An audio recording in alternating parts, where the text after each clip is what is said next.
যেই দলের মধ্যে যেই দলের আর্থিক স্বচ্ছতা থাকবে, যেই দল যে অর্থকড়ি পায় সেই অর্থকড়ি যেন ব্যাংকিং চ্যানেলের মাধ্যমে আসে এবং সেটা ব্যাংকিং চ্যানেলের মাধ্যমে ব্যয় হয়, এবং অর্থকড়ির যে হিসাব সেই হিসাবটা অডিটেড করা হিসাব জনসমক্ষে প্রকাশ করা হয়, নির্বাচন কমিশনে দেওয়া হয়, নির্বাচন কমিশনও সেটা যাচাই বাছাই করে।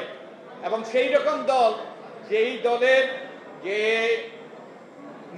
যে দলের যে মনোনয়ন, যে তাদের নির্বাচনী এলাকার মনোনয়ন দলের নেতাকর্মীরা ঠিক করবে, দলের নেতাকর্মীরা প্যানেল তৈরি করবে এবং সেই প্যানেলের ভিত্তিতে সেই কেন্দ্রীয় মনোনয়ন বোর্ড মনোনয়ন দেবে। তো এগুলো কি দরকার, কি মনে করেন আপনারা? এগুলো কি দরকার কিনা? আপনারা একমত কিনা? একমত কিনা দেখি? একমত? ওকে, একমত।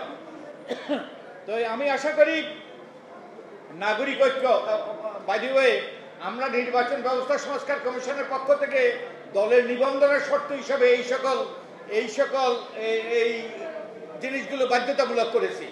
দলের মধ্যে গণতন্ত্রের চর্চা, দুর্বৃত্তমুক্ত রাজনৈতিক দল এবং একই সাথে আর্থিক স্বচ্ছতা এবং তাদের নেতাকর্মীদের সাথে নেতাকর্মীদের কাছে দায়বদ্ধতা, সেটা আমরা নিশ্চিত করেছি।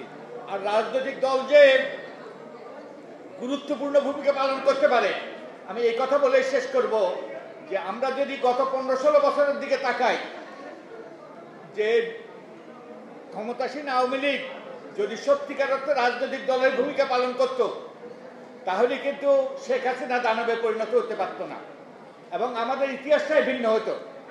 রাজনৈতিক দলের ভূমিকাও কিন্তু নজরদারিত্বের ভূমিকা, নাগরিক সমাজের ভূমিকা যেমন নজরদারিত্বের ভূমিকা, গণমাধ্যমের ভূমিকা নজরদারিত্বের ভূমিকা, এবং অনেকগুলো প্রতিষ্ঠান আছে তাদের ভূমিকা নজরদারিত্বের ভূমিকা, তেমনিভাবে রাজনৈতিক দলেরও ভূমিকা নজরদারিত্বের ভূমিকা।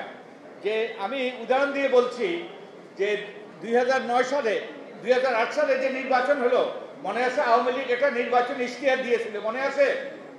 যে দিন বদলের সনদ, তারা দিন বদল করে ফেলবে। অবশ্য দিন বদল হয়েছে, দিন থেকে রাত হয়েছে, রাত থেকে দিন হয়নি দুর্ভাগ্যবশত। এবং সেই দিন বদলের সনদটা ছিল আওয়ামী লীগের অঙ্গীকার এদেশের জনগণের কাছে, একটা তাদের অলিখিত চুক্তি, এবং এই অলিখিত চুক্তিটাই বাস্তবায়নের জন্য তারা নির্বাচনে অংশগ্রহণ করেছে। শেখ হাসিনা এবং একদল ব্যক্তিকে তারা মনোনয়ন দিয়েছে, তারা এই অঙ্গীকার বাস্তবায়নের জন্য নির্বাচিত হয়েছে। এবং এরপরে যখন মন্ত্রিসভা গঠিত হলো, তখন মন্ত্রিসভার দায়িত্ব কি ছিল? মন্ত্রিসভার দায়িত্ব ছিল সেই অঙ্গীকার বাস্তবায়ন করা, দিন বদলের সনদ বাস্তবায়ন করা। আর দলের কি দায়িত্ব ছিল? দলের দায়িত্ব ছিল সেই মন্ত্রিসভাকে দায়বদ্ধ করা, কারণ এই অঙ্গীকারটা ছিল দলের অঙ্গীকার। তাই দল যদি সেদিন তাদেরকে কাঠগড়ায় দাঁড় করায় তো শেখ হাসিনাদেরকে, তাহলে বাংলাদেশের ইতিহাস ভিন্ন হতো।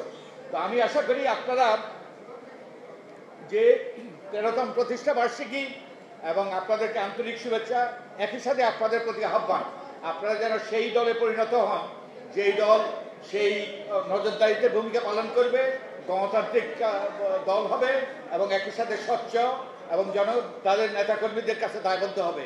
তাহলেই কিন্তু আমরা সেই দাপটমুক্ত নির্বাচন আমরা পাবো, একটা গণতান্ত্রিক রাষ্ট্র প্রতিষ্ঠা করতে পারবো।